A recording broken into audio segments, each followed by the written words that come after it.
नमस्कार शेतकरी मित्रांनो, खरीप हंगाम 2026च्या पीक विम्याबाबतचा एक अत्यंत महत्त्वाची बातमी समोर येत आहे. जर तुमचा पीक विमा भरायचा राहिला असेल तर ही माहिती शेवटपर्यंत नक्की पहा. खरीप हंगाम 2026साठी प्रधानमंत्री पीक विमा योजना अर्ज भरण्याची मूळ अंतिम तारीख 31 जुलै 2026 होती. मात्र अनेक शेतकऱ्यांना तांत्रिक अडचणींमुळे जसे की वेबसाईट स्लो चालणं, सर्व्हर डाऊन होणं किंवा कागदपत्र वेळेत जमा न होणं यामुळे अर्ज करता आला नाही. राज्यातील शेतकऱ्यांचा प्रतिसाद आणि या अडचणी लक्षात घेऊन कृषी विभागाने आणि केंद्र सरकारने निर्णय घेतला की या योजनेला मुदतवाढ द्यायची. त्यामुळे आता अर्ज करण्याची नवीन अंतिम तारीख ही आहे 10 ऑगस्ट 2026.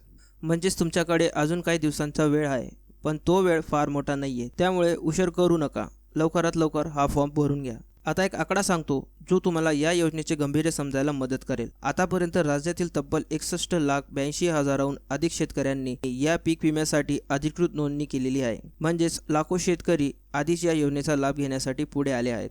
जर तुम्ही अजूनही या योजनेत नसाल तर एक गोष्ट लक्षात घ्या, नैसर्गिक आपत्ती, आपत्काळी पाऊस, गारपीट किंवा दुष्काळ यामुळे पिकांचं नुकसान झालं तर हा विमा तुम्हाला आर्थिक आधार देऊ शकतो. त्यामुळे ही मुदतवाढ म्हणजेच तुमच्यासाठी एक दुसरी संधी आहे, ती वाया घालवू नका. तर मंडळी लक्षात ठेवा, पीक विम्याची नवीन अंतिम तारीख आहे 10 ऑगस्ट 2026. या तारखेनंतर अर्ज स्वीकारला जाणार नाही.